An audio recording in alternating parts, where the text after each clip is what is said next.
God's provision అంటే దేవుడు ఇచ్చే అవకాశము, దాని యొక్క పర్యవసానము. తెలుగులో దేవుడు ఇచ్చే అవకాశము, దాని యొక్క పర్యవసానం. పర్యవసానాన్ని ఇంగ్లీష్లో ఇంపాక్ట్ అని కూడా అంటారు. దాని యొక్క ప్రభావం, దేవుడిచ్చే అవకాశం, దాని యొక్క ప్రభావం. ఇది ఒక పెద్ద టాపిక్, కానీ నేను సంక్షిప్తపరుస్తాను. దేవుడిచ్చే అవకాశము మానవుడు దుర్వినియోగం చేసుకోవడం. ఇప్పుడు చూడండి, ఇప్పుడు మీకు మంచి అవకాశాలు ఇచ్చాను. ఏదైనా డౌట్ ఉన్నప్పుడు రాయండి. మేము అవస్థలుగా ఉన్నప్పుడు ఈ అవకాశం లేకుండే, మేము చిన్న పిల్లలు మీ వయసులో ఉన్నప్పుడు ఈ అవకాశం లేదు. మేము లాస్ట్ దిస్ ఆపర్చునిటీ. కానీ ఇప్పుడు మంచి అవకాశం, అందుకని ఉపయోగించుకుంటా మంచిది. కనుక దేవుని బిడ్డలుగా మంచి అవకాశం. ఇప్పుడు ఒక్క చదవండి ఏప్రిల్ క్లాస్ పత్రిక 9:16.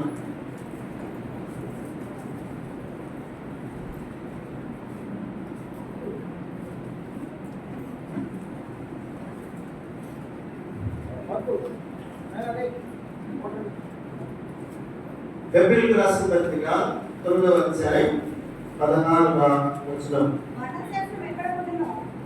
మరణ శాసనము ఎక్కడ ఉండునో అక్కడ మరణ శాసనము రాసిన వారి మరణము అవశ్యము. లేకపోతే అవశ్యము అనొచ్చు, అవశ్యకము అని కూడా అనొచ్చు. అందరూ వెళ్ళండి, చూడండి. మరణ శాసనము ఎక్కడ ఉండునో అక్కడ మరణ శాసనము రాసిన వాని మరణము ఆవశ్యకం. చెప్పండి, చూడండి. మరణ శాసనం ఎక్కడ ఉంటుందో అక్కడ మరణ శాసనము రాసిన వాని మరణం అవశ్యం. ఓకే, సరే. ఇప్పుడు మన టాపిక్ పేరేంటి చెప్పండి? God's provision and the consequence of the or God's provision or the impact. Adana first provision. God's provision or the impact. The impact of the people. Okay? The impact of God. ఇప్పుడు ప్రియులారా, దేవుడు ఆదాముకి 7 అవకాశాలు ఇచ్చాడు. ఎన్ని అవకాశాలు? ఆదాముకి ఎన్ని ఇచ్చాడు? 7 provisions God has given to Adam to repent. ఆదాముకు దేవుడు 7 అవకాశాలు ఇచ్చాడు. ఆ 7 అవకాశాలు ఏమిటో మీరు రాసుకోవచ్చు. మొట్టమొదటి ఏంటి అని అంటే చూడండి, ఆదికాండము 1:26. ఆదికాండము 1:26 చదవండి. దేవుడు మన స్వరూపమందు మన పోలిక చొప్పున నరులను చేయుదము. వారు సముద్ర చాలుగా ఏమనుకున్నాడంటే దేవుడు, చెప్పండి. ఇన్వాల్వ్ అయితే నేను కూడా చెప్పాలనుకుంటా. దేవుడు ఏమనుకున్నాడంట? మన స్వరూపమందు మన పోలిక చొప్పున నరులను చేయుదు. అంటే మనం ఎవరి పోలిక? మరి ఇక్కడ అవకాశం ఏంటి? జంతువు పోలిక మనకి ఇవ్వలే, పక్షి పోలిక మనకి ఇవ్వలే, ఒక పాము లేకపోతే ఒక పురుగు పోలిక మనకి ఇవ్వలే. కానీ దేవుడు మనకి ఇచ్చినటువంటి పోలిక ఏమిటి? ఏ పోలిక ఇచ్చాడు? ఆయన యొక్క పోలిక. అంటే ఆయన యొక్క పోలిక అంటే ఇక్కడ 2 విషయాలు మనం అర్థం చేసుకోవాలి. ఆయనకి ఏ అవయవాలు ఉన్నాయో మనకు అన్ని అవయవాలు ఉన్నాయని అర్థం. నెంబర్ 1. రెండవ పోలిక ఏంటంటే స్పిరిచువల్ గా ఆయనలో ఏ సుగుణాలు ఉన్నాయో మనలో కూడా ఆ సుగుణాలు ఉండాలని అర్థం. అందరు పలకండి. అయితే మీరు చీకటిలో నుండి ఆశ్చర్యకరమైన తమ వెలుగులోనికి పిలిచిన వారిని గుణాతిశయములను ప్రచురం చేయబడిన నిమిత్తము ఏర్పరచబడిన వంశము, రాజులైన యాజక సమూహము, దేవుని సొత్తు, పరిశుద్ధ జనము. అంటే ఎందుకంటే వాళ్ళని చీకట్లో నుండి ఆశ్చర్యకరమైన వెలుగులోకి పిలిచింది? ఆయన గుణాతిశయములను ఏం చేయాలంట? proclaim his characteristics throughout the world. Proclaim his characteristics throughout the world. అంటే ఆయన యొక్క గుణాతిశయములను ప్రపంచమంతటా ప్రకటించాలి. ఇప్పుడు ప్రకటించే మనకి ఏముండాలి? ఆయన గుణాతిశయం fill with his characteristics up to the brim level. కాబట్టి ఆయన యొక్క గుణాతిశయములను మనం ఏం చేసుకోవాలి? నింపుకోవాలి. ఇప్పుడు చూడండి, నేను సిగరెట్ తాగుతున్నాను, నా కుమారుడికి సిగరెట్ తాగద్దంటే వాడు ఏమంటాడు? Daddy first you have to stop eating the cigarette. First నీవు ఆపు, ఆ తర్వాత నాకు చూడు. అలాగనే లోకస్తులు కూడా మనల్ని అడిగేది ఏంటంటే, ఫస్ట్ మీరు మారండి, ఆ తర్వాత మాకు చెప్పండి అంటారు. వాస్తవమే వాళ్ళనేది పిల్లలు, వాళ్ళనేది 100% కరెక్ట్. మనం అనుకుంటున్నాము వాళ్ళనేది మనం వ్యతిరేకిస్తున్నారు కదని మనము వాళ్ళ మీద నేరారోపణ చేస్తున్నాం. కానీ we are not able to show our exemplary characteristics, morality to other people. మనము ఆ యొక్క గుణాతిశయములను, ఆ యొక్క మాదిరికరమైనటువంటి తత్వాన్ని, ఆ మోడల్ని మనం చూపించలేదు కాబట్టి మీరు ప్రకటించేది వేరు, బ్రతికే బ్రతుకు వేరు అంటున్నాను. ఇలా వాస్తవమే కదా. నేను ఏదైనా పొరపాటు చేశా, నా కుమారుడు అడగడంలో తప్పు లేదు, వాడికి తెలియదు, అడగాలి 100%. ఇందాక చెప్పాను కదా, తెనాల్లో ఒక సోదరుడు అట్లా అడిగాడు, అది కూడా వాస్తవమే, గట్టితో చూశాడు కదా. కాబట్టి వాస్తవంగానే ఉండాలని బైబిల్ చెప్పేది. ఇలా వాస్తవాన్ని కవర్ చేసుకునేది బైబిల్ చెప్పదు. Bible doesn't say cover your sin, but accept your sin, whether you are right or wrong in the sight of God. దేవుని దృష్టిలో రైట్ గా ఉన్నామో రాంగ్ గా ఉన్నామో గ్రహించు అంటుంది బైబిల్. కాబట్టి గ్రహించాల్సినటువంటి బాధ్యత ఎవరి మీద ఉంది? మన మీదనే ఉంటుంది. We have to set right our minds. అందుకనే దావీదు ఒక మంచి మాట ఉంటాడు, నాకు చాలా ఇష్టం. చదువుతారు ఒకరు 139వ కీర్తన ఆఖరి 2 వచనాలు. 139వ కీర్తన ఆఖరి 2 వచనాలు. దేవా నన్ను పరిశోధించి చూసారా, ఇది మనకు తెలుసు. దేవా నన్ను పరిశోధించడం అంటే ఏంటి?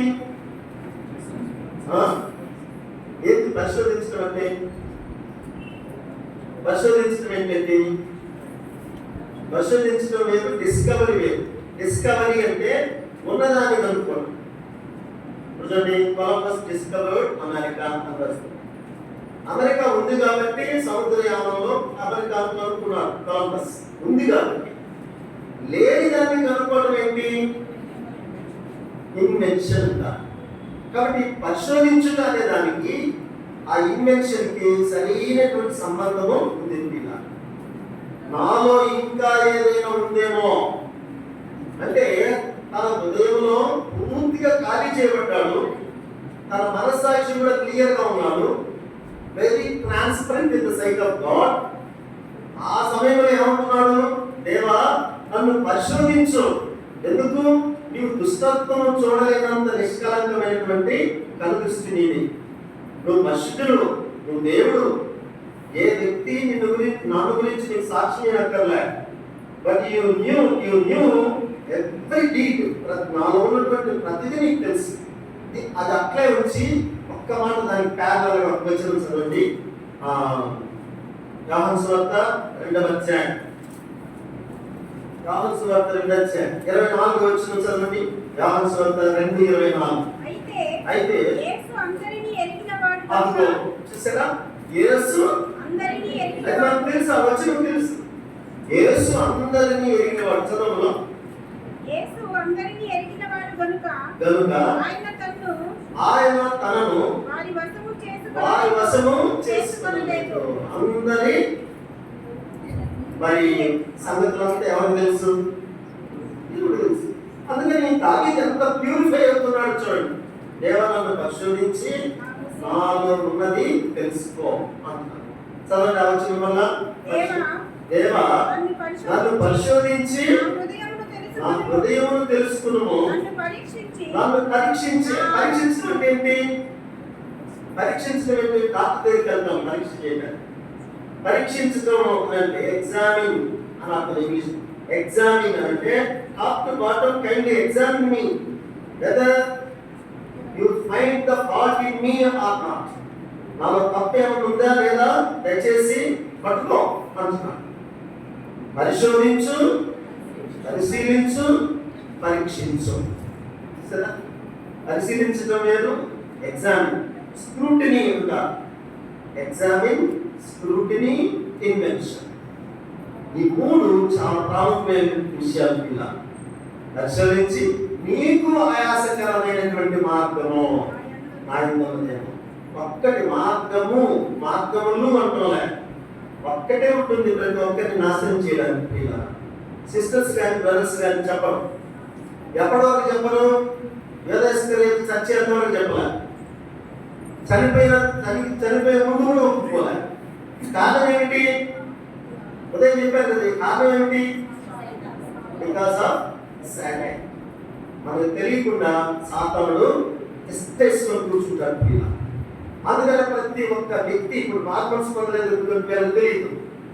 వీళ్ళు ఎవరొస్తలే కదా, ఇప్పుడే మార్పులు పొందితే నేను లోకంలో ఇంకా ఎంజాయ్ చేయగలనని ఒక ఆలోచన ఉంటుంది. రకరకాల తలంపులు ఉంటాయి. నేను ఇప్పుడే మార్పులు పొందుతానా? ఎంతో మంది భక్తులు at the age of 7 years 7 సంవత్సరాలకే మార్పులు పొందినటువంటి భక్తులు ఉన్నారు. ఇలా మదర్ తెరీసా 13 years లోనే మార్పులు పొందింది. ఎన్ని సంవత్సరాలకి? 13 సంవత్సరాలకే మార్పులు పొందింది. ఇలా 9 సంవత్సరాలకే బైబిల్ అంతా చదివేసింది. అట్లా ఎవరైనా 9 సంవత్సరాలు బైబిల్ అంతా చదివిన ఉన్నారా? బాపట్లలో 9 సంవత్సరాలకి, ఇప్పుడు కాక 9 సంవత్సరాలు బైబిల్ అంతా చదివిన ఉన్నారా? చెకోస్లోవేకియా ఆమె టీచర్ జాబ్ చేస్తూ ప్రియులారా మన ప్రాంతానికి వచ్చింది. ఆమె వచ్చి మరి టీచర్గా ఉన్నటువంటి ఆమె ఇట్లా వాక్యం చెప్తా ఉంటే, if you have willing to serve the souls in India, would you rise up your hand అంటే I will go to India to serve the perishing souls అన్నది. అక్కడున్న పాస్టర్ ఏమడిగాడంటే, ఎవరైనా ఇండియాలో నశించిపోయే ఆత్మల కోసం వెళ్ళే వాళ్ళు ఉన్నారా అని అంటే, ఆ పాస్టర్ ఎదురునే చెయ్యెత్తి మన దేశానికి వచ్చి చనిపోయేంత వరకు తిరిగి చెకోస్లోవేకియా వెళ్ళమంత వరకు ఇక్కడే ఉండి చనిపోయినాను. చనిపోయిన తర్వాత చనిపోకముందు భారతరత్నాలు, పద్మశ్రీలు ఎన్నో ఇచ్చారు, వేరే విషయం. కానీ ఆమె చేసినటువంటి సేవ చాలా గొప్పది. ప్రియుల స్లమ్ ఏరియాస్లో ఉన్నటువంటి పేదలను మరి దగ్గర తీసి వాళ్ళకి నిక్కర్లు కూడా లేకపోతే నిక్కర్లు కుట్టించి వాళ్ళకి స్నానాలు చేసి వాళ్ళకి చీమటి తీసి వాళ్ళకి కాపులు చేయించి ఎంతో చక్కగా వాళ్ళకి సొంత బిడ్డల్లాగా చేసింది. This is the background of Christianity. Christianity అనేది స్వాతంత్రమైనది కాదు. క్రిస్టియానిటీ అనేది ఇతరుల కోసము ప్రమోతి లాగా కరిగిపోయేది అని అర్థం. బాగుంది పెట్టుకున్నా. క్రిస్టియానిటీ అంటే ఏం చెప్పండి? just like a candle, they have to melt over the bodies. మన బాడీస్ ని కరగదీసుకోవడమే అది క్రిస్టియానిటీ అంటే. Christianity is not a bed of roses అన్నమాట. palm God. It's a bed of thorns. ముళ్ళ పాము. క్రిస్టియానిటీ అంటే పంటలు పండడానికో, ఉద్యోగాలు రావడానికో, పెళ్లిళ్ళ కోసమో, లేకపోతే పేర్ల కోసమో, గంటల కోసమో, గొప్పతనాల కోసమో Christianity నమ్మనక్కర్లా. Don't believe for the sake of your fame and name and other things or authority. నీ యొక్క గొప్పతనాల కోసం నమ్మనక్కర్లా. కేవలం బుద్ధి మార్చుకోవడమే. ఏం మార్చుకోవాలి? బుద్ధి మార్చుకోవడమే. అది క్రిస్టియానిటీ అనే బుద్ధిగా. కాబట్టి ఆమె కలకట్టాకు వచ్చి బెంగాల్లో ఆమె చాలా కాలం సేవ చేసింది. నిర్మల్ హృదయ్ అనే ఒక సంస్థను స్థాపించి కుష్టు రోగుల మధ్య సేవ చేసి, పేదోళ్ళ మధ్య సేవ చేసింది. పేదోళ్ళకి ఆమె ఏం చేసిందంటే ఎంతో సహాయం చేసింది. ఒకరోజు ప్రియులారా, ఒక విలేకరి ఆయనను చంపడానికి వచ్చాడు. ఆమెను చంపడానికి వచ్చాడు విలేకరి. ఎందుకంటే మా దేశానికి ఒక కొత్త వ్యక్తి వచ్చి ఇక్కడ అనేక మందిని మార్చేసి నష్టపరుస్తుంది అన్నటువంటి ఉద్దేశంతో ఒక హిందూ భక్తులు ఒక రకంగా పేట్రియట్ అంటారు, దేశ భక్తులు అంటారు లేదు ఆ వ్యక్తిని, దేశ ద్రోహి అన్నారు. కానీ నేను ఆ మాట అన్నాను, కానీ తెలియక అతను మదర్ తెరీసాను చంపాలని వచ్చాడు ఇలా.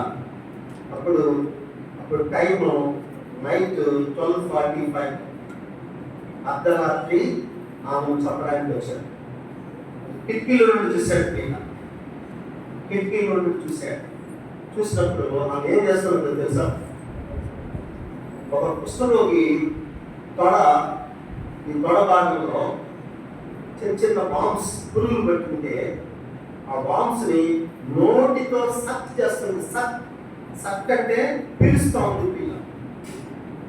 ఆ తొడ దగ్గర మూతి పెట్టి ఆ పురుగుల్ని నోటితో లాగి మూసేస్తుంది పిల్ల. అప్పుడు ఆ చంపాలనుకుని వచ్చినట్టు ఆ వ్యక్తి ఇలాంటి గొప్ప తల్లిని చంపడం ఎందుకని చెప్పేసి ఆ కిటికీల నుండి క్యాకేసి అమ్మా తలుపు అని చెప్పేసి తలుపు తీశాడు. వెంటనే తలుపు తీస్తున్నానే ఆ కాళ్ళ మీద పడిపోయింది. ఆ సేవ ఎవరైనా చేయగలమా?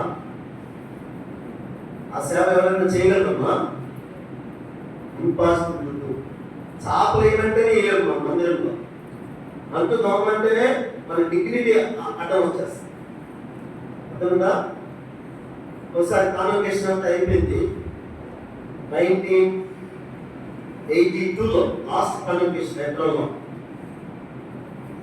అప్పుడు ఎక్కడ పెట్టినా అంత చెత్త అంతా ఉంది.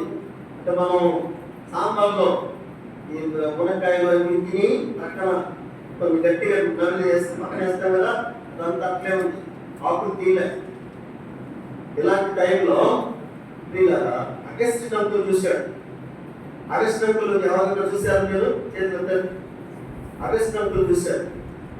అగస్ట్ అంకుల్ చూసి ఆయన చీపు తీసుకొని ఊడుస్తూ ఉన్నారు. ఆయన ఒకప్పుడు మంచి ఆఫీసర్. ఊడుస్తుంటే అప్పుడు ఎవరో ఊడుస్తున్నారు అగస్ట్ అంటే అందులో అంటే చాలా మంచి. రెండవది భక్సింగ్ గారికి ట్రాన్స్లేటర్. ఆయన భక్సింగ్ గారికి ఇద్దరు ఫేమస్ ట్రాన్స్లేటర్స్ ముగ్గురు. ఒకటి గుంటూరులో ఉన్న సోమరావు గారు, అలాగనే తిమోతి అంకుల్, ప్లస్ ఈయన. అలాంటి పరిస్థితుల్లో సిస్టర్ చూసి నేను చెప్తాను సార్, అంత మాదిరికరణ చూడండి. చిన్న పని మనం చేయగలుగుతాం కనుక ఇదంతా ఎందుకు చెప్తున్నానంటే, భక్తి అనేది పిల్లగా మందిరంలో నీవు ఆఫీసర్ కాదు, లేకపోతే పెద్ద సేవకుడు కాదు, పెద్ద ఇదేం కాదు, మనం ఏం చెప్పుకోనక్కర్లే. మందిరంలో ఏమైనా చేయాలి. ఇప్పుడు ఒక ఎగ్జాంపుల్ చెప్తాను. నా భార్య కాలేజ్ ప్రిన్సిపల్ అయితే ఆమె ఏం చేస్తుంది తెలిసిన మందిరంలో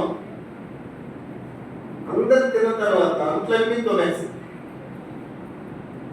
ఏదైనా ఇట్లా స్పెషల్ మీటింగ్స్ జరిగిన అనుకోండి, ఎక్కడెక్కడ ఉన్నటువంటి ఆమె ఆర్డర్ చేస్తే తోమేసిన సిస్టర్స్ అక్కడ ఉండి కుర్చీలు కూర్చుంటే చేస్తారు, చేయగలరు. కానీ ఆమె నేను కూడా దేవుని ఆశీర్వాదం పొందాలి, ఆమె కూడా శుభ్రం చేస్తుంది. ఇది మా గొప్పతనం గురించి నేను చెప్పట్లే. మందిరంలో అంతస్తులు పనికిరావు. అట్లయితేనే ప్రభు బిడ్డలుగా పక్షంగా దర్శనంలో తిరుగుతాం. లేకపోతే అన్న ఇది చెప్తావా అని ఒక చాటుగా వెళ్ళేది క్రైస్తవ జీవితంగా. సేవకుని అడగాలి, ఇంకా అన్న నేను ఏమైనా చేయాలని చెప్పి బాప్తం అయినా కలిగేస్తాను, టాయిలెట్స్ అయినా కలిగేస్తాను, వాష్రూమ్స్ అయినా కలిగేస్తాను. ఇలాంటి ఆలోచనతో ముందుకు దేవుడు మిమ్మల్ని ఆశిస్తాను. ఎప్పుడైతే అలా చేస్తానో దేవుడు మిమ్మల్ని విపులంగా ఆశీర్వదిస్తాడు. కనుక దేవుడు మానవుడికి ఇచ్చిన మొదటి ఆధిక్యత ఏమిటి అంటే గొప్పతనాల కోసం కాదు, ఆయన యొక్క గుణములు మనలోనికి రావాలి. ఆయన యొక్క స్వరూపం అంటే ఆయనకి ఎన్ని వేలు ఉన్నాయో, ఎన్ని ముక్కులు ఉన్నాయో, ఎన్ని కళ్ళు ఉన్నాయో, ఎన్ని పళ్ళు ఉన్నాయో అన్ని మన అవయవాలు మనకున్నాయని అర్థం. అయితే అదే సమయంలో పిల్లల ఆత్మీయమైన గుణాలు అవి ఆయన యొక్క పోలిక, ఇది గుర్తుపెట్టుకోవాలి. కాబట్టి దేవా నాకు నీ పోలిక ఇచ్చేవయ్యా, నీకు వందనాలయ్యా అని ఒక మాట వాళ్ళు చెప్పాలి. పిల్ల రెండవ ఆధిక్యత చెప్తున్నాను. అందరూ పలికండి. ఆదికాండం 1:28 రాసుకున్న రాష్ట్రం. ఆదికాండము 1:28. ఏంటి ఆధిక్యత అంటే మీ అందరూ పలికండి. మీరు ఫలించి అభివృద్ధి పొంది విస్తరించి భూమి నిండించి దాన్ని లోపరుచుకుని. కూర్చోండి. ఒక తల్లి బిడ్డ పుట్టింది అనుకోండి, అలాగే మనగుచ్చుగా ఉంటే ఇష్టమమ్మా? మనగుచ్చుగా 15 సంవత్సరాలు వచ్చిన 3 ఎత్తున్నాడు అనుకోండి, అంటే తల్లి ఏమనుకుంటుంది? ఏంది దేవా ఇలాంటి బిడ్డనిచ్చావు, వాడు క్లాస్ అంత ఎత్తే ఉన్నాడు అని బాధపడతాం కదా. ఎంతో బాధపడతాం. ఎందుకు? వాడు ప్రజలలో తిరుగుతుంటే ఎవరు బిడ్డ అని ఎగతాళి చేస్తున్నారు. ఎవరు? మీ అమ్మగారు, మీ నాన్నగారు ఎవరు? తండ్రికి విలువైంది, తల్లికి విలువైంది, వాడికి విలువైంది. సమాజంలో బ్రతకలేకపోతున్నాడు. ఎంత బాధేస్తుంది. అలాగే దేవుని యొక్క కోరిక ఏమిటంటే మనం ఫలించాలి. చెట్టు అనుకోండి, ఫలించాలి. అలాగే ఫలించి అభివృద్ధి పొందాలి. అంటే డెవలప్ అండ్ రెప్లనిష్ ద ఎర్త్. ఫలించి అభివృద్ధి పొంది విస్తరించాలి. స్ప్రెడ్ అవ్వాలి అంటే విస్తరించాలి. దేవుని యొక్క ఆశ. ఎంత మంచి ఆధిక్యత! దేవా నేను ఫలించాలని కోరుకున్నాను, నేను అభివృద్ధి పొందాలని కోరుకున్నాను, నేను విస్తరించాలని కోరుకున్నాను. ఒక్కరు చదవండి. 1వ అధ్యాయము 12వ వచనం. ఎక్సోడస్ చాప్టర్ 1:12 చదవండి ఎవరైనా. Exodus chapter 1:12. అయినను ఐగుప్తీయులు వారిని శ్రమపెట్టిన కొలది వారు విస్తరించి ప్రార్థనది. చూసారా? ఈ విస్తరించే సమయంలో మధ్యలో ఆటంకం కలిగించేది ఎవరు? ఆనాడు మన పెద్దలకు ఆటంకం ఎవరు? ఐగుప్తీయులు. ఎందుకు? వాళ్ళు విస్తరించకూడదు, వాళ్ళు డెవలప్ కాకూడదు, వాళ్ళు మరి అభివృద్ధి చెందకూడదు. అది శత్రువు యొక్క కారణం. శత్రువు మనకంటే బలవంతుడు, కానీ దేవుడి కంటే బలవంతుడు కాదు. నీలో ఉన్నవాడు లోకంలో ఉన్నవాడికంటే బలవంతుడు అంటే గొప్పవాడే కాదు. కాబట్టి మనము దేవుని చేతులు ఉన్నాము కాబట్టి మనం వాడిని జయించవచ్చు. జయించడానికి 2 కారణాలు. నెంబర్ 1 డిపెండెన్సీ ఉంది. రెండోది we have to ask God. అంటే దేవుని మీద ఆధారపడినప్పుడు. చూసారా? ఉదాహరణకి ఒక చిన్న బిడ్డ తల్లి తీసుకొని వెళ్తా ఉంది, ఇంతలో కుక్క తరుముకున్నది అనుకోండి. వాడు నేరుగా ఎక్కడికి వస్తాడు? బిడ్డ తల్లి వస్తుందని రైల్వే స్టేషన్కి పోతున్నాము. చిన్న బిడ్డ నడుస్తూ పోతున్నాడు, ముందు పోతున్నాడు. ఎందుకంటే ఫాస్ట్ వెళ్ళాడు కాబట్టి ముందు పోతున్నాడు. ఇంతలో కుక్క తరుముకున్నది అనుకోండి. వెంటనే వాడు ఏం చేస్తాడు చెప్పండి? పరిగెత్తుకుంటా. అంటే ఎవరి మీద ఆధారపడ్డాడు? దాన్ని డిపెండెన్సీ అంటారు, ఆధారపడడం. రెండవది ప్రియులారా, వాడికి ఏదైనా ఆకలేసింది ఏం చేస్తాడు? ఏదైనా కొనుంది, ఏదైనా ఒంట్లో బాధ ఉంది, తలనొప్పి, మరి కడుపు ఏదో ఒకటి వస్తుంది. ఎవరిని అడుగుతాడు? దీన్ని ఏమంటారు అంటే ప్రార్థన అంటారు. డిపెండెన్సీ, ప్రార్థన. కాబట్టి సాధారణ మనల్ని బాధపెడుతున్నప్పుడు మనం ఏం చేయాలి? ప్రార్థన చేయాలి. శోధనలో ప్రవేశించుకున్నట్లు మెలుగు మెలకుగా ఉండి ప్రార్థన చేయండి. అంటే సాధారణ చేయించాలంటే పిల్ అంటే ఏంటి? మాత్ర. పిల్ అంటే ఏంటి? మాత్ర. మాత్రని చెప్పాడు దేవుడు. ఏ మాత్ర? కడుపు నొప్పి వచ్చింది, బెరగను, తర్వాత హెడేక్ వచ్చింది, ఏదో ఒకటి మెడిసిన్ షాపు లేదా డాక్టర్ సలహా బట్టి మనం వేసుకుంటాం. కాబట్టి ప్రియులారా, దానికి రెమెడీ ఏంటి? తలనొప్పికి రెమెడీ ఏంటి? మెడిసిన్. కడుపు నొప్పికి రెమెడీ ఏంటి? పరిష్కారం. రెమెడీ అంటే పరిష్కారం ఏంటి? ఏదో మాత్ర. అలాగే నిన్న శోధన వచ్చింది, దానికి పిల్ ఏంటి? మాత్ర ఏంటి? ప్రార్థన. సింపుల్. ఇప్పుడు దేవుడు చెప్పింది ఏంటంటే, ఏం చెప్పాడంటే, మీరు అభివృద్ధి చెందాలంటే ఆటంకపరిచేవాడు ఉన్నాడు, అయితే నా మీద మీరు డిపెండెన్స్ ఆధారపడాలి. నా దగ్గరికి రావాలి. వాడు పరిగెత్తుకుంటే ఎవరి దగ్గరికి వచ్చాడు? ఇందాక తల్లి దగ్గరికి వచ్చాడు పిల్లలు. అలాగే డిపెండ్ అపాన్ ద గాడ్, దేవుని మీద ఆధారపడాలి. రెండవది దేవుని అడగాలి. ఈ రెండు మనం చేయలేదు అనుకోండి, నాకెందుకులే అనుకుంటాము, definitely will fall the gun. ఒక నీచమైనటువంటి స్థితిలో నీవు పడిపోతావు. గుర్తుపెట్టుకో. ఇంకా మూడవది చెప్తున్నా. మొదటి ఆధిక్యత ఏంటన్నా మర్చిపోయారా? చెప్పండి.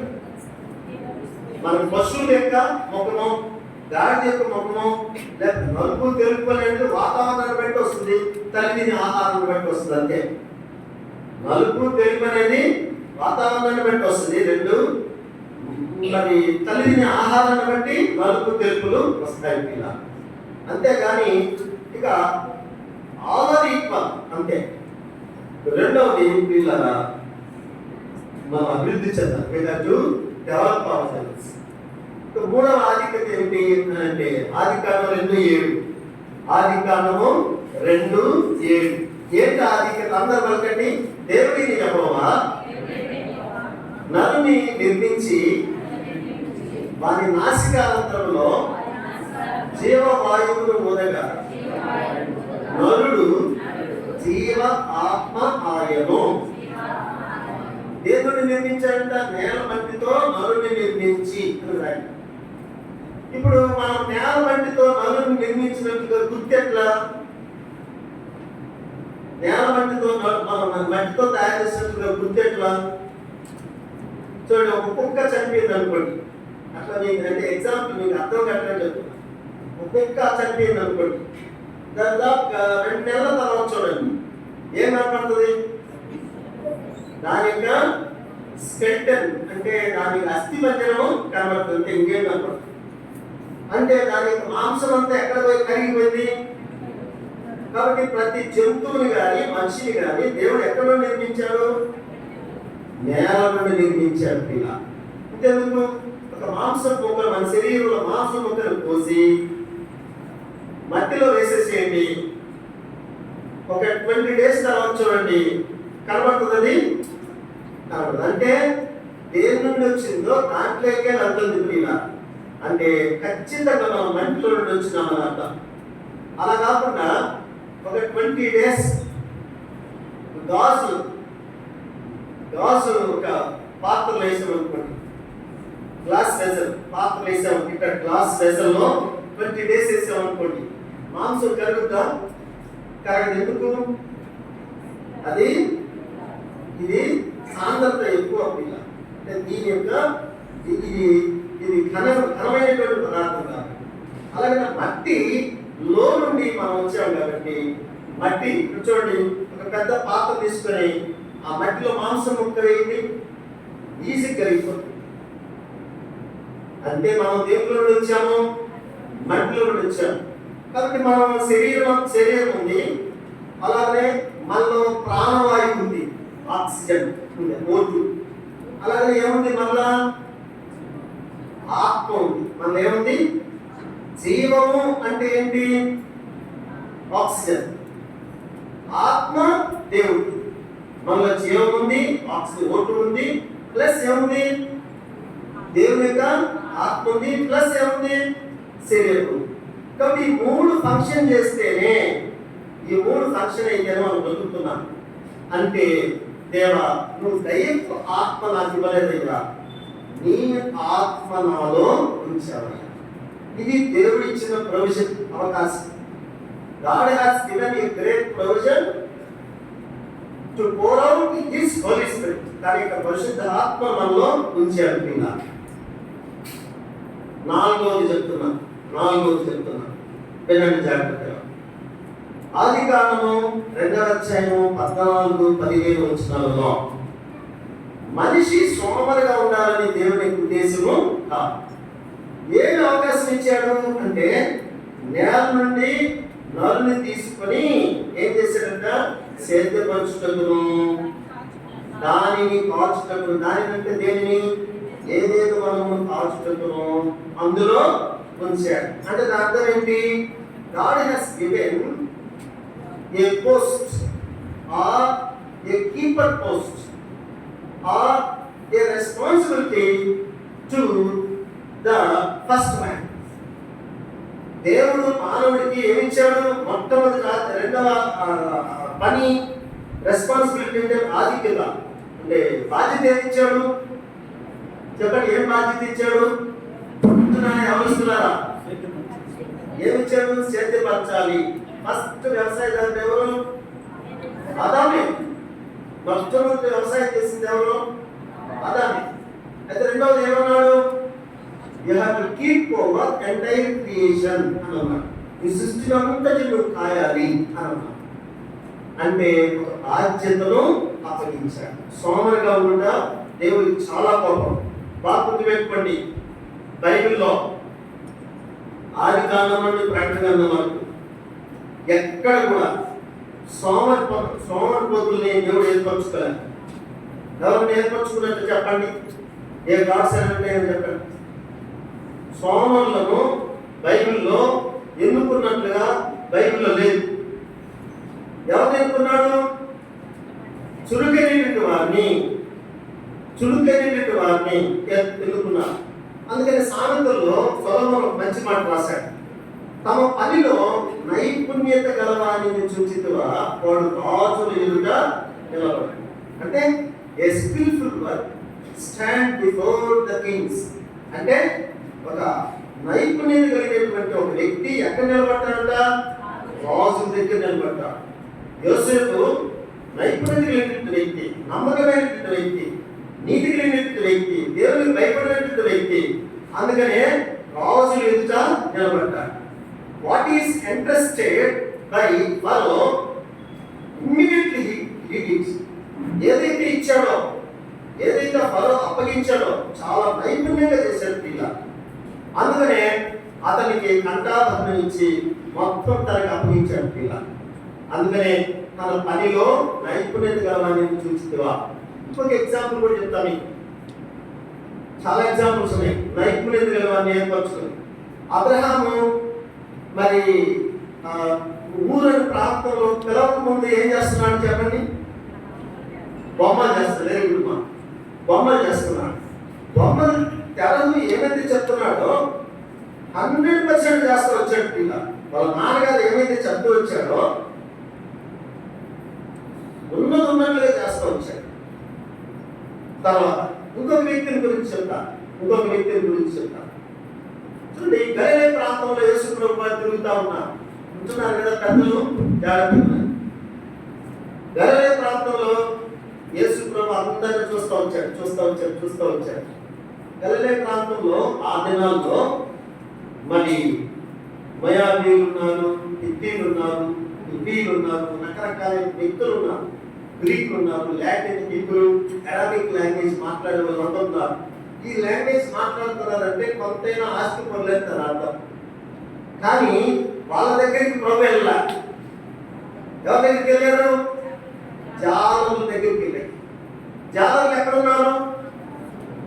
సొంతల మీద ఉన్నారు. అంతస్తులు చూశాడు దేవుడు. God doesn't see the status. వాళ్ళకి అంతస్తులు చూడలేదు ప్రియుల.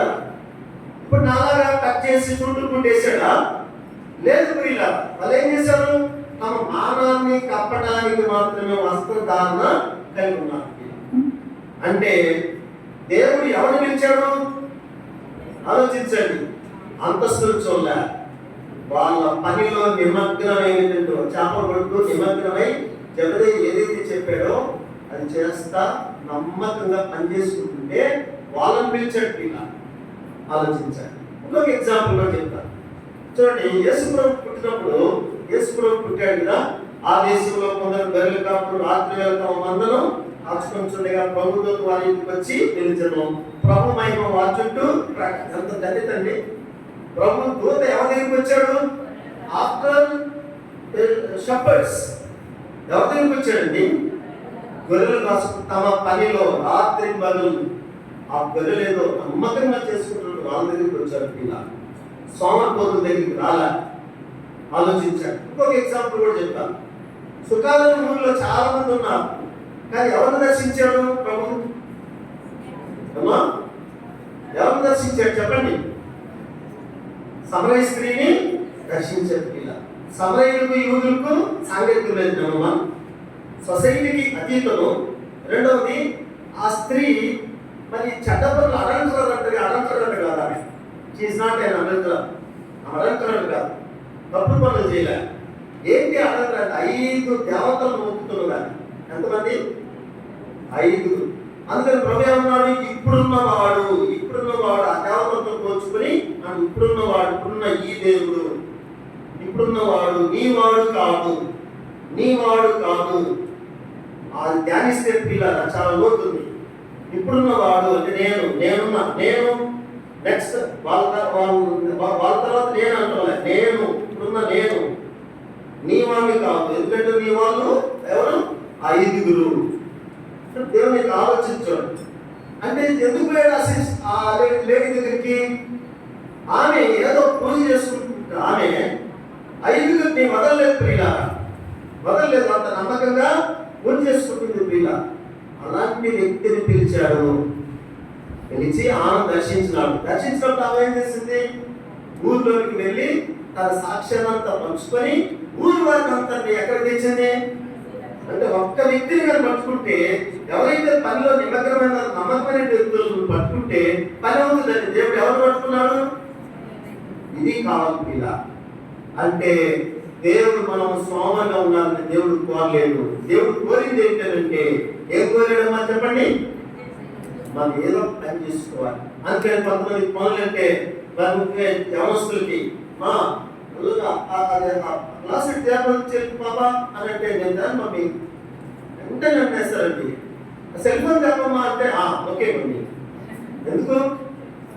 Cell phone is my mummy, cell phone is my dad, cell phone is brother, everything is my cell phone.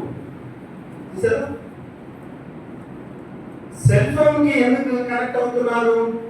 కాలేజీలో కనెక్ట్ కావాలి, స్కూల్స్ లో కనెక్ట్ కావాలి. Everything is based on cell phone. ఎందుకు? కొత్త మంచి పెడితేనే అది చూడలేదు. అందుకని సెల్ ఫోన్ ని ఏం చేశాడంటే సాతానుడు మనల్ని పాడుగడానికి పెట్టాడు ప్రియుల. ఎందుకు పెట్టాడు? సెల్ ఫోన్ ద్వారా ఉపయోగం ఉంది. ఉపయోగం లేకుండా ఏం లేదు ప్రియుల. కత్తి ఉంది. కత్తి దేనికి ఉపయోగిస్తాము? కూరగాయలు నరకడానికి. ఏదన్నా తాడు తగలేదు, తాడు పేకలు కూడా పోయించు. చూడండి, రెండింటికి ఉపయోగపడుతుంది అది. ఎందుకు? ఇటు ఉపయోగపడుతుంది, అటు ఉపయోగం. ఇది పేకలు వచ్చేది కూడా గుర్తు పెట్టుకోండి. అది ఉందా? ఒక 9th క్లాస్ విద్యార్థి, నేను హిందూ పేపర్ వస్తుంది మన ఇంటికి చదివిన. ఆఫ్టర్ 9th క్లాస్ స్టూడెంట్ వాళ్ళ తల్లి సెల్ ఫోన్ తీసేయలేదని బావిలో దూకి చనిపోయినట్టు. ఇలా అంటే ఎంత యూజ్లెస్ మెంటాలిటీ ఆలోచించాలి. కారణం వాడిదిగా the impact of the classmates. రే మాకు ముందరు సెల్ఫ్ ఉన్నాయిరా, ఆఫ్టర్ మీ మీద ఉందిరా. చూసారా? వాళ్ళమ్మ కూలి పని పోయేదా? కూలి పని తీసుకుపోయామా? స్మార్ట్ ఫోన్ ఎలా తీసుకెళ్తుంది? సరే చిన్నది తీసుకెళ్తాం అనుకుంటే అక్కడ అవేమి రావు. అందుకని స్మార్ట్ ఫోన్ అడిగాడు. ఎలా తీసుకెళ్తామే? తీసుకెళ్తాం. కాబట్టి పిల్లలారా ఆలోచించండి. వీటన్నిటి గల కారణం ఏంటంటే మనం నష్టపరచడానికి చేసే క్రియలే.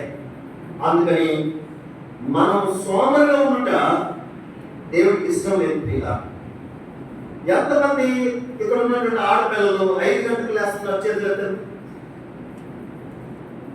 నాకు అబద్ధం చెప్పకూడదు, మీరు చాలా మంచోళ్ళు. Very good. 5 గంటలకు లేవలేదంటే చాలా మంచోళ్ళు. ఎందుకు మంచోళ్ళు అంటున్నా? లేవడానికి కాదు, చేతులు ఎత్తడానికి నేను మంచిది ఒప్పుకున్నారు కాబట్టి. అదే ఈ రోజు నుండి మీరు 5 o'clock ఖచ్చితంగా లేవలేదనుకోండి, in brackets you are smiling your life. In brackets you are smiling your life. ఖచ్చితంగా పిల్లలు ఎన్ని గంటలకు లేస్తున్నారు ఇప్పుడు? 10, లేకపోతే హాలిడే అనుకోండి, ఈరోజు హాలిడే, రేపు హాలిడే, ఎల్లుండి హాలిడే, మధ్యాహ్నం 10 గంటలకి 9:30 లేస్తారు. చూసారా? అడగండి మీ పేరెంట్స్ అడిగితే చెప్పేస్తారు. పేరెంట్స్ అడిగితే మీ అమ్మాయి ఎన్ని గంటలకు లేస్తుంది అంటే కనీసం 9 గంటలకు ఉండాలి, కనీసం అంటే దాంతో ఇంకా 11 గంటలకు లేస్తారు. ఆమె ఎప్పుడు బ్రష్ చేయాలి?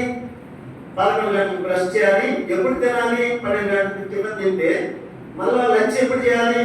3, 4 చేయాలి. అది ఎప్పుడు అడగాలి? ఎప్పుడన్నా అడిగేది? మళ్ళా నైట్ ఎప్పుడు తినాలి? 12 o'clock, 1 గంటగా తింటాం.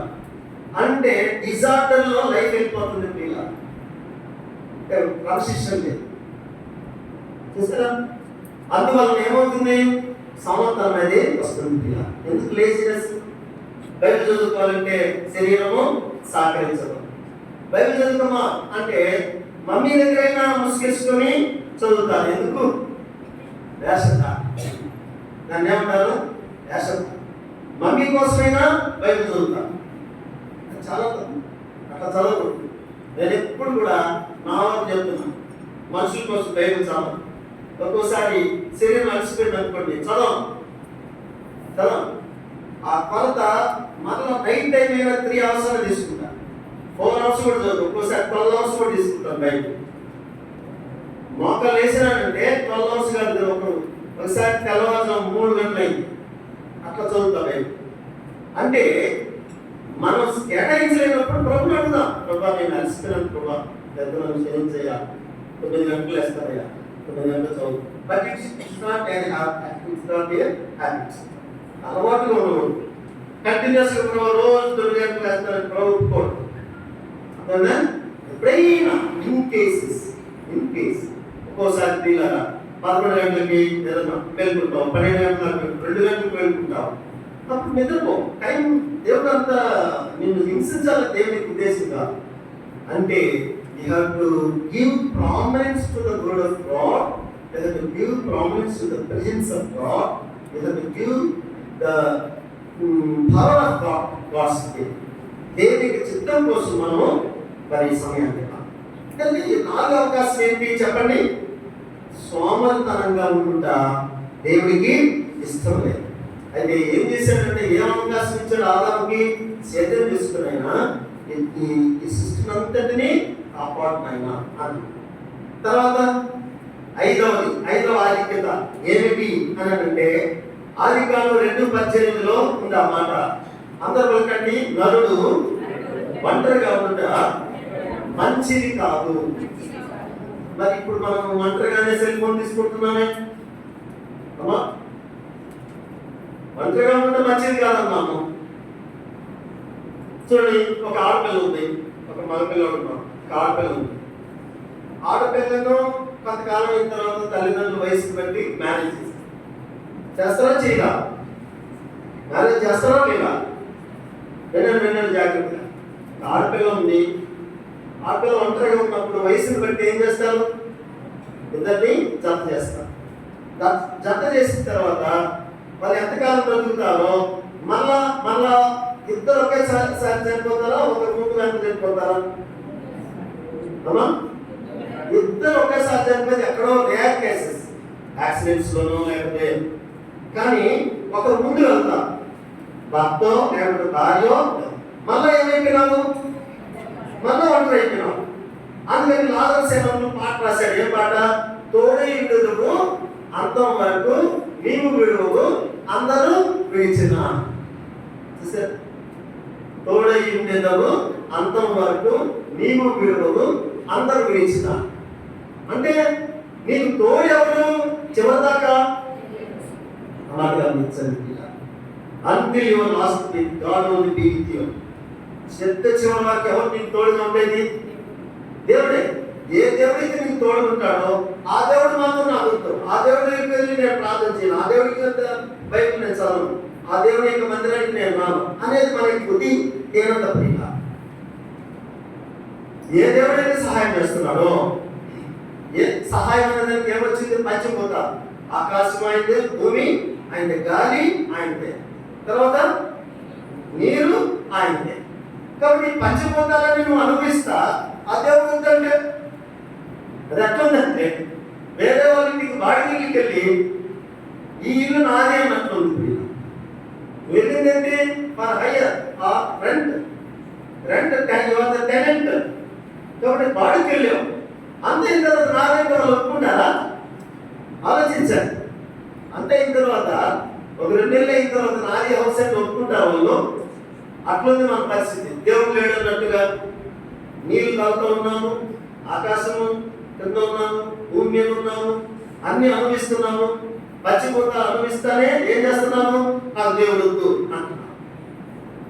అలాగనే దేవుడు ఉదయం చూశాను, ప్రాణం అర్పించాడు, దేవుడు రక్తం కార్చాడు, అవమానపరచబడ్డాడు, రకరకాలైన శ్రమలు అనిపించాడు.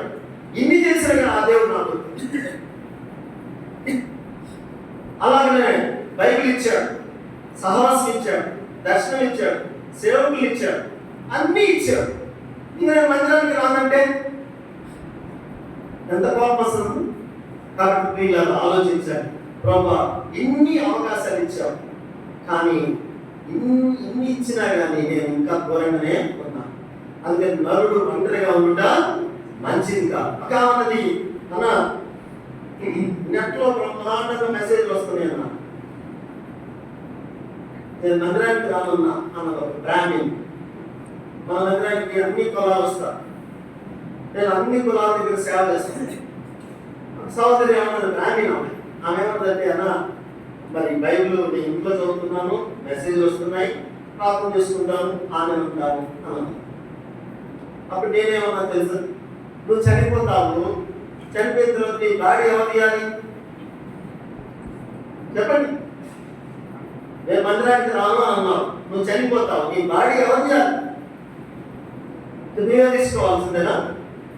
ఆలోచించాలి. ఎవరు తీయాలి? సంఘం అంతా రావాలి, పాటలు పాడాలి, పరదేశంలో ప్రియులను, తర్వాత పరలోకం నా దేశం అని ఏదో రాయాలి కదా, పాడాలి కదా. కాబట్టి ఎవరు వస్తారు నీకు తోడు? ఎవరు తీయాలి నీ బాడీ? అందుకనే సంఘం అవసరం, ప్రియుల సహవాసం అవసరం. సహవాసం లేకపోతే, ఒంటరితనం లేకపోతే మనిషిలో స్ట్రెస్ వస్తుంది ప్రియుల, మనిషిలో విసుగు వస్తుంది, మనిషిలో రకరకాల జబ్బులు యాడ్ అవుతాయి ప్రియుల. అందుకనే ఎవరస్తులు ఏం చేస్తున్నారో తెలుసా? సెల్ ఫోన్ తీసుకొని ఒంటరిగా వెళ్ళిపోతున్నారు. గమనించండి తల్లిదండ్రులు, వాళ్ళని అస్సలు నమ్మకం. Don't believe whether you are your daughter your son. Don't believe them. వాళ్ళు అపవిత్రమైనవి చూస్తున్నారు, సినిమా చూస్తున్నారు అని అర్థం. కాబట్టి అసలు ఎప్పుడు అందరినప్పుడు చూసి డాడీ కూర్చున్నాడు, మమ్మీ కూర్చున్నాడు సోఫా మీద, చూసి ఎంతసేపు అయినా చూడు, తప్పులేదు. అంటే ఆ ఫియర్నెస్ అనేది ఆటం. అందరు వాళ్ళకండి భయం. పాపం చేయవారు భయపడుదురు. పాపం చేసే వాళ్ళకి ఏముంది? ఆదాము ఎక్కడ ఉన్నావు అంటే ఏమన్నాడు?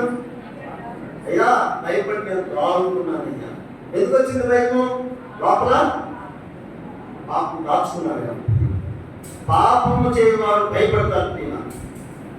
అయితే నీతిమంతులు ఎలా ఉంటారు? సింహం వలె ధైర్యంగా. సామెతలు 25:9. A righteous man lives like a lion in this world. ఈ ప్రపంచంలో నీతిమంతుడు ఉన్న ధైర్యం ఎవరు పడుతుంది? అందుకనే రవీంద్రనాథ్ ట్యాగూర్ జనగణమన రాశారు కదా, ఆ రవీంద్రనాథ్ ట్యాగూర్ ఏమన్నా తెలుసా? వేదమైన without fear and he spirit of right. భయం లేని వాడు తలెత్తుకొని తిరుగుతాడు. సాధారణమైన వ్యక్తి అట్లంటే మన దేవుడు ఇంకా గొప్పగా చెప్తున్నారు. నీలో నీతిగా ఉంటే తలెత్తుకొని తిరుగుతాడు. కాబట్టి ప్రియులారా, నరుడు ఒంటరిగా ఉండుట ఏమి అన్నాడు?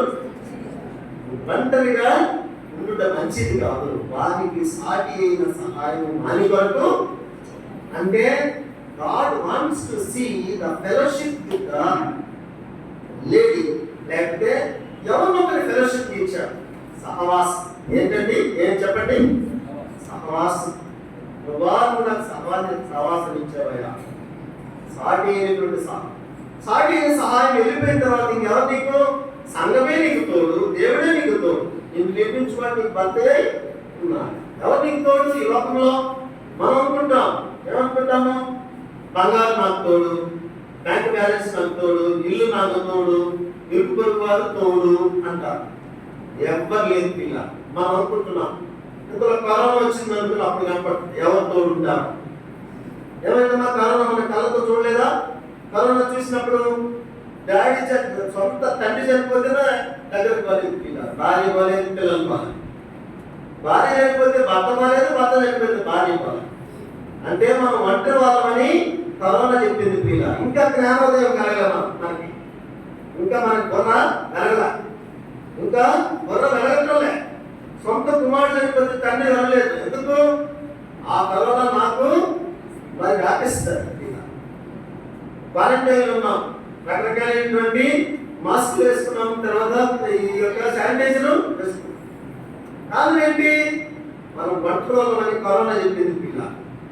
ఆస్తి చెప్పాలి, కోట్ల ఆస్తి కలిగిన కొలమైన అధికారుల సినీ యాక్టర్సా అందమా పోయింది. దేని పనికిరాలేదు పిల్లారా. కనుక మనకు తోడున్నది ఒక్కడే దేవుడు మాత్రమే. ఆలోచించండి, ఒకసారి ఆలోచించండి.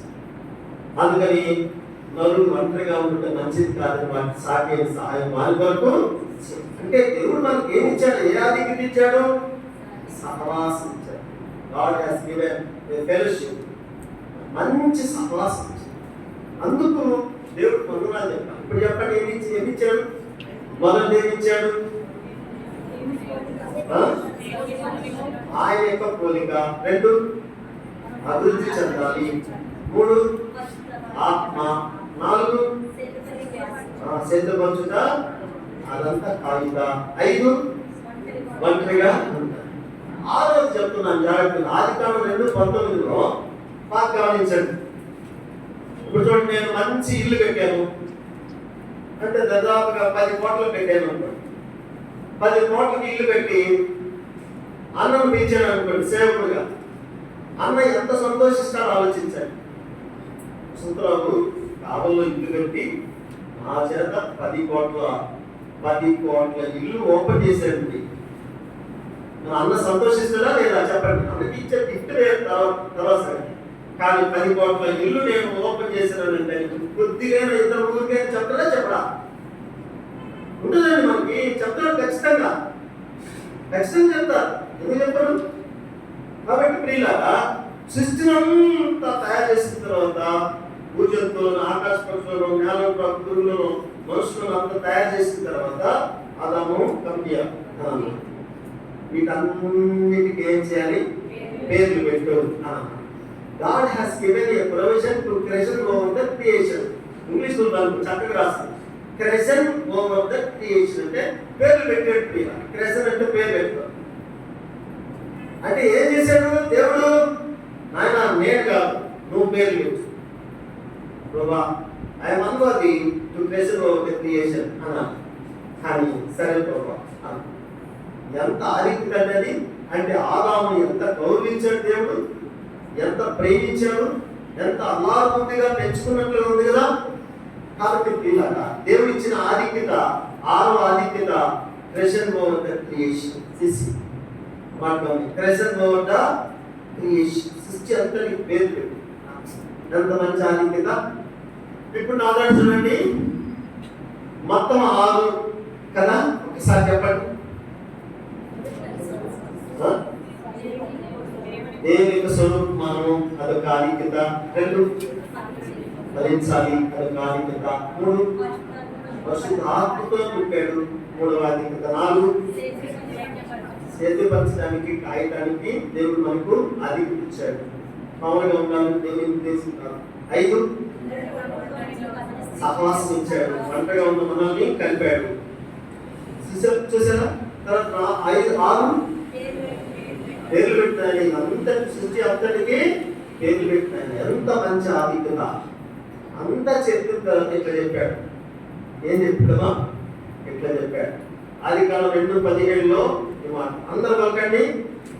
దేవుడైన యెహోవా ఈ తోట చెట్ల ఫలములలో దేనినైనను నిరభ్యంతరంగా తినుము, అయితే మంచి చెడ్డలు తెలియనిచ్చు వృక్ష ఫలమును నీవు తినకూడదనియు తినమున నిశ్చయముగా చనిపోతావు.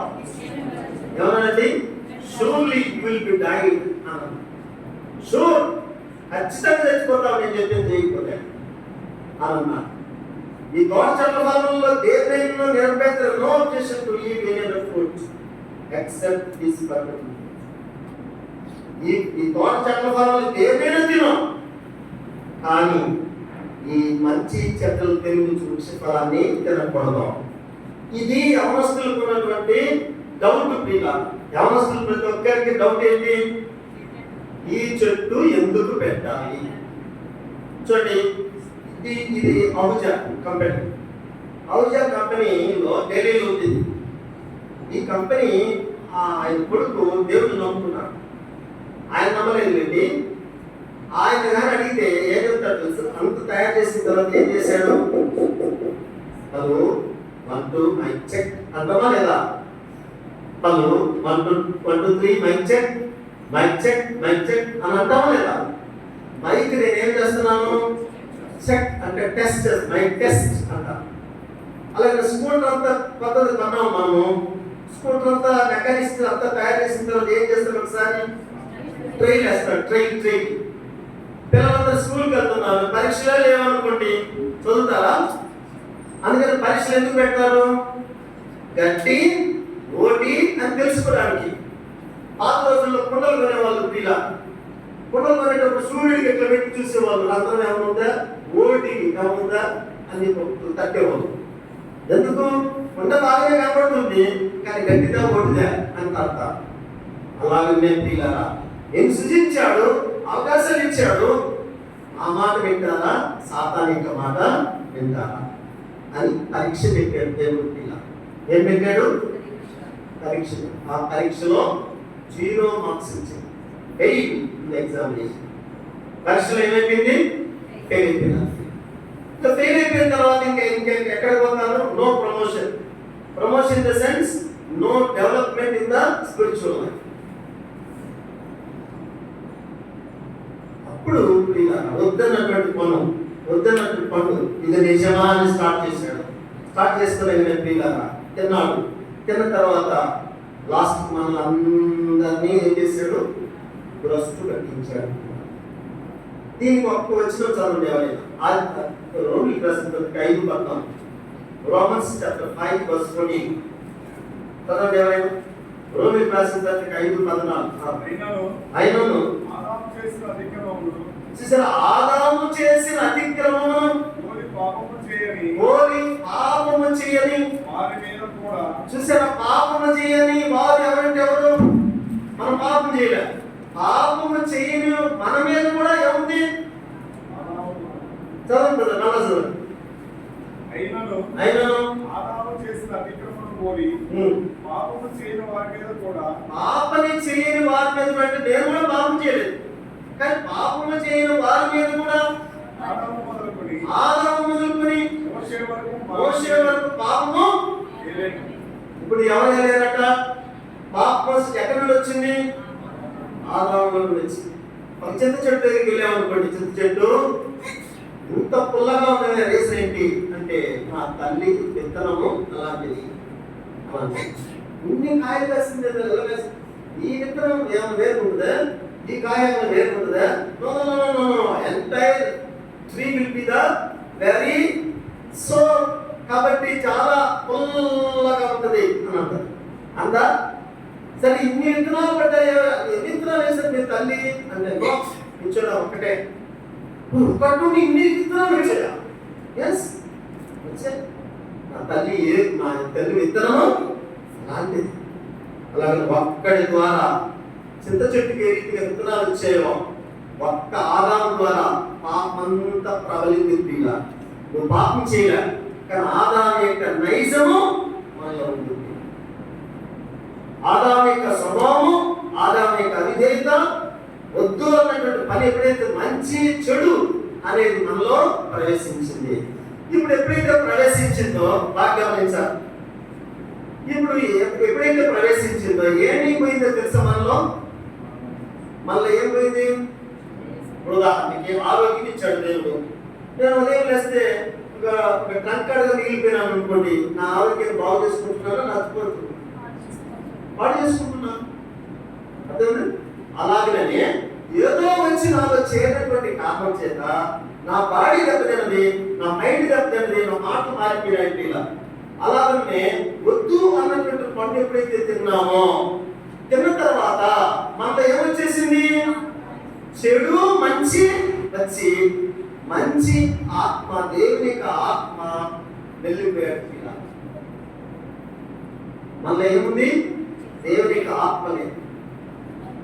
దేవుని యొక్క ఆత్మ లేదు కాబట్టి సైతాన్ యొక్క ఆత్మ ఉన్నటువంటి కారణం చేత, అర్థం చేసుకోండి, సైతాన్ యొక్క ఆత్మ ఉన్నటువంటి కారణం చేత మనం పాపం ఒప్పుకోలేకపోతున్నాం.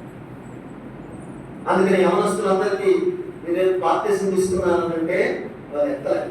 ఎందుకు అంటే సాతాను చేత వాళ్ళు దేవునికి ఆత్మ ఉంటే ఉండొచ్చాము, కానీ ఏమిటి అది ఇష్టమైనటువంటి ఆత్మ. ఇప్పుడు వద్దన్నటువంటి తిండి లోపం ఉన్నట్టుగా ఉంది ఇప్పుడు ఇలా.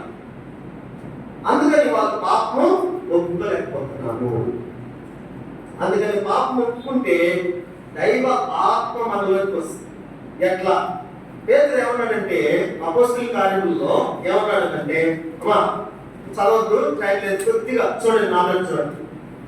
పేతురు ఏమన్నాడంటే, మీరు సిలువ వేసింది, అయితే ఈ క్రీస్తును ఆయన ప్రభువుగాను క్రీస్తుగాను లేపాను అని రూఢిగా నవ్వుచున్నాను అన్నాడు.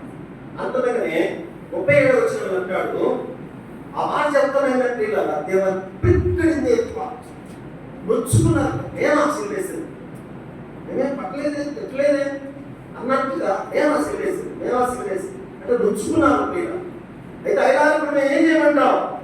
అయితే మీరు ఏం చేయాలంటే పాపక్షమాపణ నిమిత్తము మార్మనస్సు నుండి బాప్తిసం తీసుకోవాలి. ఏమన్నాడు? పాపక్షమాపణ పొందాలి, మార్మనస్సు పొందాలి, బాప్తిసం తీసుకోవాలి. అప్పుడు మీకు ఏమొస్తుంది అన్నాడు? ఇప్పుడు లేదా పరిశుద్ధాత్మ? వాళ్ళు అడగారు, యూదు అందరూ ఇప్పుడు లేదా పరిశుద్ధాత్మ? నో. పరిశుద్ధాత్మ వెళ్ళిపోయాడు ఎప్పుడు? అపరాధము పాపం చేసిన తర్వాత ఎవరు వెళ్ళిపోయారు? పరిశుద్ధాత్మ యొక్క పని ఏంటి? యోహాను సువార్త 16:9 ప్రకారము నీతిని గురించి పాపం గురించి అది ఏం చేస్తుంది? ఒప్పింపు చేస్తుంది. ఇది నీతిరా, ఇది పాపరా, ఇది పాపం చేయదు, నీతి చెయ్యి అని ఒప్పింపజేసేది ఎవరు? పరిశుద్ధాత్మ. అందుకని మనం 3 మెట్లు ఎక్కాలి. 1, 2, 3. పాపక్షమాపణ పొందాలి, మార్మనస్సు పొందాలి, బాప్తిసం తీసుకోవాలి. అప్పుడు 4వ మెట్టు పిల్లాలి. 10th class intermediate degree MA, 10th class intermediate degree MA. అలాగనే పాపక్షమాపణ, మార్మనస్సు, బాప్తిసము, అప్పుడు పరిశుద్ధాత్మ. అయితే మనల్ని ఏం చేస్తున్నారు? పాపక్షమాపణ లేకనే మేము పరిశుద్ధాత్మ పొందినామని కొంతమంది చెప్పే సంఘాలు ఉన్నాయి. ఇలా డోంట్ బిలీవ్ దెమ్. పాపక్షమాపణ అంటే ఏంటి? అష్యూరెన్స్ ఆఫ్ ద సాల్వేషన్ అంటారు. Assure, would you say surely whether you confess or not? నేను ఇట్లా అడుగుతా, బాప్తిసం తీసుకున్నాను, would you say surely that you have confessed your sins? నువ్వు ఖచ్చితంగా చెప్పగలవా నువ్వు పాపక్షమాపణ పొందినావు? Yes, I believe God is Christ. నేను నిజంగా పాపం పొందుతున్నాను కాబట్టి నాకు పాపక్షమాపణ కలుగుతున్నదని నేను విశ్వాసం. అది assurance. Would you say surely or would you give assurance? Yes, I give assurance because I confess my sins. ఆ పాపాన్ని నేను ఒప్పుకున్న అష్యూరెన్స్ ఇస్తున్నాను. అది పాపక్షమాపణ. ఒప్పుకుంటే దేవుడు క్షమిస్తాడు. నెక్స్ట్ ఏంటి? మారు మనసు. పాపక్షమాపణ ఒప్పుకున్న తర్వాత ఏమొస్తుంది నీలో?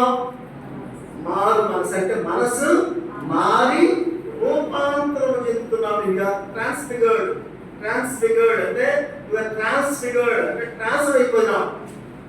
మారు మనసు అంటే ఏంటంటే బాగా గుర్తుపెట్టుకోండి, మిలిటరీ ఉదయాన్నే మిలిటరీ వాళ్ళు ఏం చేస్తారు? దే చల్ అంట, left right left right left right, పీछे మూడ్ అంటారు. పీछे మూడ్ అంటే ఇటు చూసినట్టు వాడు పూర్తిగా అది మాగ్నస్ అంటే. ఇంతకాలం సైతాన్ తరపు చూసావు, ఇప్పుడు పీछे మూడ్ అంటే ఎవరు చూడాలి? శిలువ తరపు చూడాలి.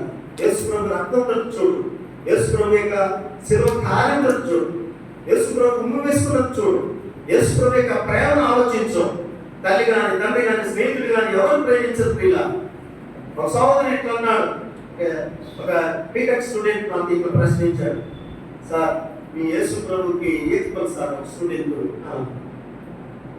యేసు ప్రభుకి ఈక్వల్ ఏంట్రా విషయం ఏంట్రా అంటే, సార్ సముద్రం దగ్గరికి మేము ముగ్గురు వెళ్ళాము, ఇందులో ఇద్దరు ఈదటానికి ఇందులో ఒక పెద్ద అల వచ్చి నా స్నేహితుని లాక్కొని వెళ్ళిపోయేటప్పుడు ఇంకొక ఫ్రెండ్ ఏం చేశాడంటే పరిగెత్తుకుంటాం అని రక్షించడానికి వెళ్ళి వాడు కూడా కొట్టుకొని వెళ్ళిపోయేస్తారు.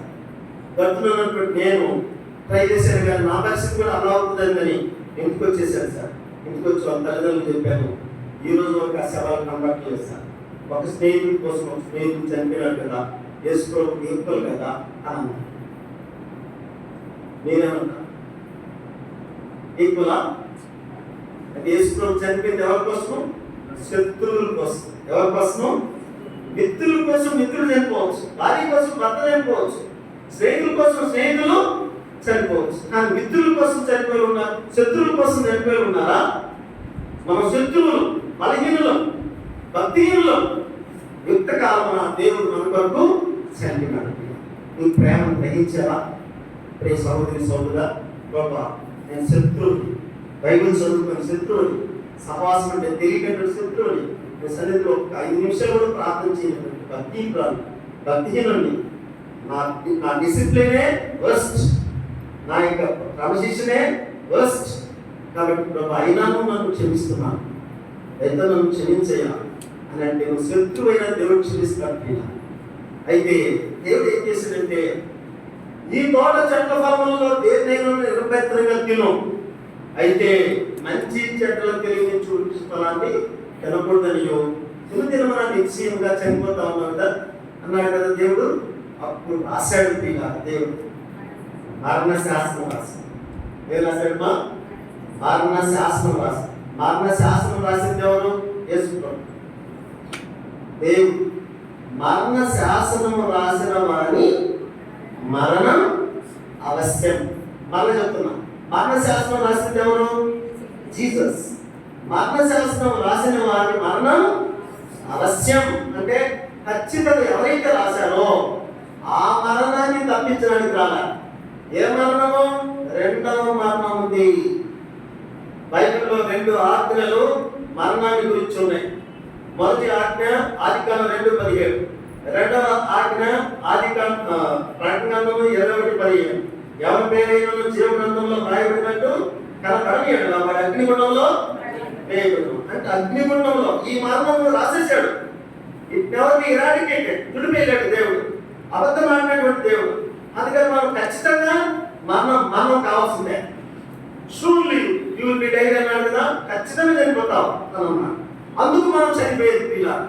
అప్పుడు మరణ శాసనం రాశాడు. ఇప్పుడు ఉదాహరణకి అన్న బ్యాంకులో అమౌంట్ వేసాడు. ఏరియాస్ అన్న మన సేవకులు అన్న బ్యాంకులో అమౌంట్ వేశారు. అన్న బ్యాంక్ అమౌంట్ వేసే ముందుగా బ్యాంక్ అకౌంట్ బుక్ ఓపెన్ తీసుకోవాలి. అలా తీసుకునేటప్పుడు అప్లికేషన్ ఇస్తారు. అప్లికేషన్ అంతా ఫిల్ చేయాలి, కాలమ్స్ అన్ని ఫిల్ చేయాలి. ఫిల్ చేసిన తర్వాత 3-4 సంతకాలు తీసుకుంటారు. ఎందుకు? ఏమైనా దొంగ సంతకాలు ఏమైనా చేస్తారేమని అదే సంతకాలు ఫీడ్ చేసేస్తారు, కంప్యూటర్లో ఫీడ్ చేసేస్తారు. ఇప్పుడు అన్న ఒక 10,000 ఉన్నాయనుకోండి ఉదాహరణకి, ఒక 2,000 డ్రా చేయడానికి వెళ్ళాలి, బ్యాంక్కి వెళ్ళాలి. బ్యాంక్కి వెళ్ళినప్పుడు ఏం తీసుకుంటాడు? విత్డ్రా ఫామ్ తీసుకుంటాడు. విత్డ్రా ఫామ్ తీసుకున్నప్పుడు చదువులేనటువంటి వాళ్ళు 5,000 వేస్తారు. కానీ అన్న ఏం రాశాడు? సంతకం పెట్టాడు కదా. సంతకం పెట్టిన విత్డ్రా చేసేటప్పుడు డబ్బులు తీసుకునేటప్పుడు ఎవరు సంతకం ఉండాలి? నేను సంతకం పెట్టిస్తారా? ఇంకెవరైనా సంతకం పెట్టిస్తారా? వాళ్ళు చూస్తారు కంప్యూటర్లో ఈ తేడా ఉందని ఒకసారి పెట్టండి. అన్నైనా కొద్ది తేడా పెట్టాడు అనుకోండి, తేడా ఉందని ఇంకొకసారి పెట్టండి అంటారు. అంటే ఎవరైతే సంతకం పెట్టారో ఆయన మాత్రమే డబ్బులు తీసుకోవడానికి అవకాశము ఉన్నది. అలాగనే ఎవరైతే మరణ శాసనం రాశారో ఆ మరణ శాసనం రాసిన వారి మరణం అవశ్యం, అంటే ఆయనే రావాల్సి వచ్చింది. ప్రియుల వచ్చి మన కోసము చనిపోయినాడు. God has given a provision. The impact ఏంటంటే మరణం. ఏం పడింది మన మీద? మరణం పడింది. అయితే రెండవ ఆజ్ఞ, మొదటి ఆజ్ఞ అయిపోయింది, నెరవేరింది. మొదటి ఆజ్ఞ తినొద్దన్నాడు, తిన్నారు, చనిపోయినాం. మనందరం శారీరకంగా చనిపోతున్నాం.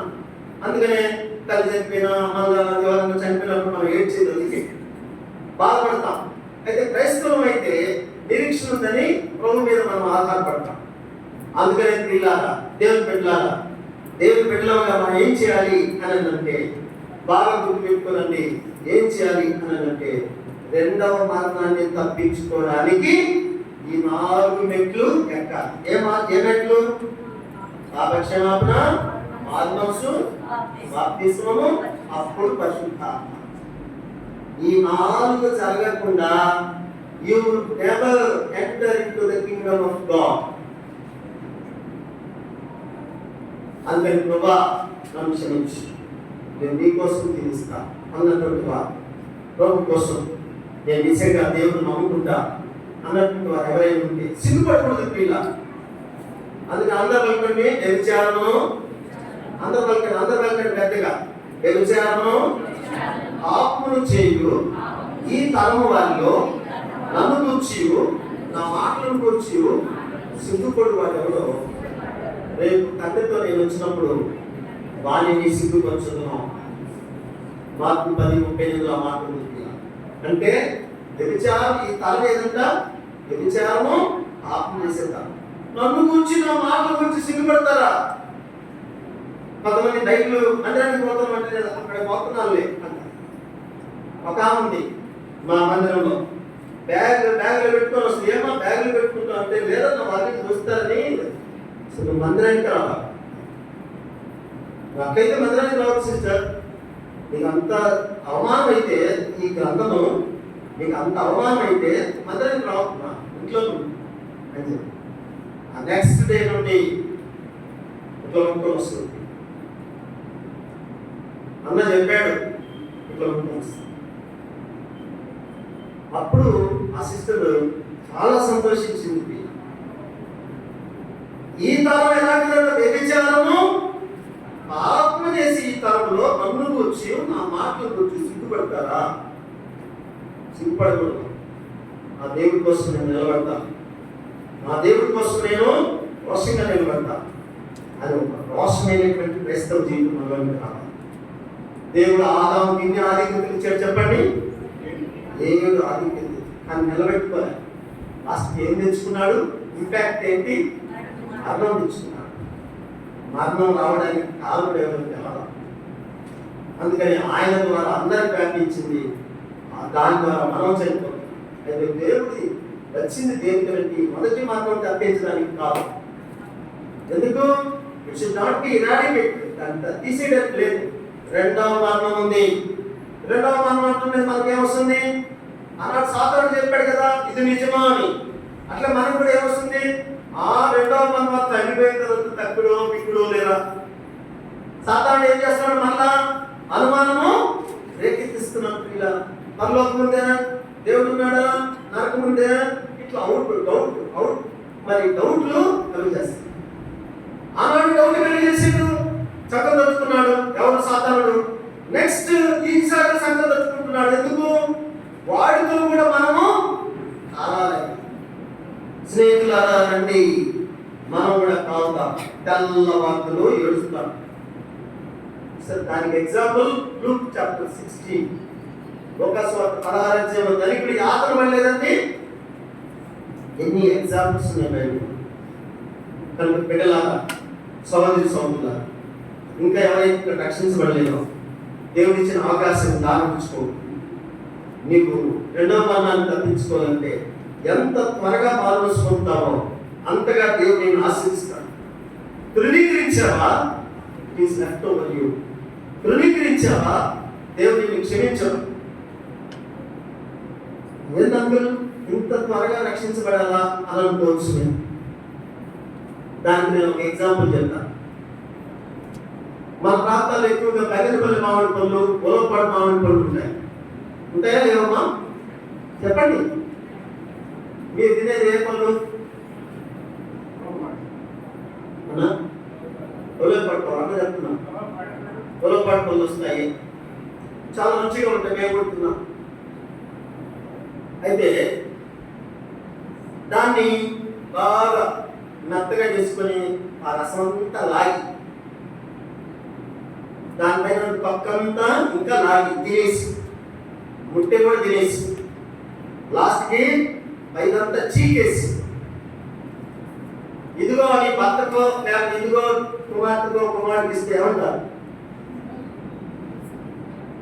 మా మామూలుగా చెప్పండి, ఈజీ కదా, ఏముంది?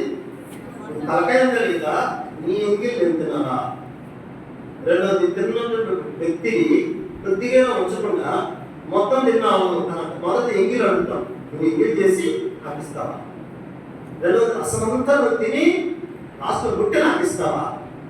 వెంటనే ఏమంటావు తెలుసా? ఈ బ్రాకెట్స్ పనికి మాలినటువంటి దానా, పనికి మాలినటువంటి వాడా అంటాం. దాని ఇంగ్లీష్లో ఏమంటే యూస్లెస్ ఫెలో, యూస్లెస్ ఫెలో, పనికి మాలినటువంటి దానా అంటాం. అందుకని దేవుడు ఏమంటున్నాడు? ఈ యవనాన్ని పోగొట్టి రేపు అంటావా? అంత నాశనం అయిపోయి మరి సైతాను నీ జీవితం అంతా ఎంగేజ్ చేస్తే ఎంగేజ్ చేసిన దాన్ని నాకు అప్పగిస్తావా? దేవుడు కూడా అంటాడు, పనికి మాలిందానా, పనికి మాలిందా అని అనిపించుకుంటావా? సహోదరి సహోదరుడా, దేవునిలో మంచి తీర్మానం తీసుకున్నాను. అందరు మమ్మల్ని దేవునిలో ప్రార్థిస్తాను. ప్రభువా నన్ను క్షమించయ్యా, నేను నీకోసం నేను జీవిస్తానయ్యా. ఆదాము ఏ రీతిగా అవకాశము దొరికిందో ప్రభు పోగొట్టుకున్నానయ్యా, మాస్కి మరి దాని ప్రభావము పడిందయ్యా, క్షమించయ్యా అని అంటే దేవుడు క్షమిస్తానికి దయచేసి అందరూ మమ్మల్ని దేవుని సన్నిధిలో ఒక మంచి తీర్మానం తీసుకోరండి. ఒక మంచి తీర్మానం, ఏదో మా అమ్మ ఏమంటుందో, మా అక్క ఏమంటుందో, మా అమ్మ ఏమనుకుంటుందో, మా స్నేహితురాలు ఏమనుకుంటుందో, ఏమే ఇప్పుడే మార్పడుచుకున్నావా, నిజమా నువ్వు మార్పడుచుకునేది అని అంటారు. ఇట్లా సిగ్గుపడబాకండి. దేవునికి సన్నిధిలో మంచి తీర్మానం తీసుకున్నాను. ప్రభువా నువ్వు మంచి అవకాశం ఇచ్చావు ఈ 3 దినాలు ప్రత్యేక కూడికలకి. యవనస్తుడిగా నేను చీకేసిన తాటి ముక్కలాగను, చీకేసినటువంటి మరి మామిడి ముక్కలాగను నేను నీకు ఇస్తాను. ఇదిగో నా యవనమంతా నీకు నేను అప్పగించుకున్నాను కనుక నా యవన జీవితము నీకు నేను నీ చేతులు పెడుతున్నాను అని దేవుని సన్నిధిలో మంచి తీర్మానము తీసుకున్నాను. అందరూ పలకండి, యేసు ప్రభువా నీవిచ్చిన అవకాశం చాలా పెంచుకోకుండా నిజంగా నీకోసం నేను నిలబడతా. పాప క్షమాపణ, మారు మనసు, బాప్తిస్మము, పరిశుద్ధాత్మ, ఈ 4 నేను అనుభవించడానికి నాకు సహాయం చేసి, నీ ప్రేమకు నేను ఏమివ్వగలను, నీ ఆలోచనకు నేను ఇవ్వగలను, నీ చిత్తానికి నేను ఇవ్వగలను. నన్ను క్షమించు ప్రభువా, నా జీవితాన్ని నీ చేతిలో పెడుతున్నా, నన్ను క్షమించి ఆశీర్వదించు. నీ కొద్ది ప్రార్థన శిలువ రక్తంలో నన్ను కడిగి పవిత్రపరిచి అంగీకరించమని నిన్నే వేడుకుంటూ ముగిస్తున్నాను ప్రభువా. ఆమేన్. అలాగే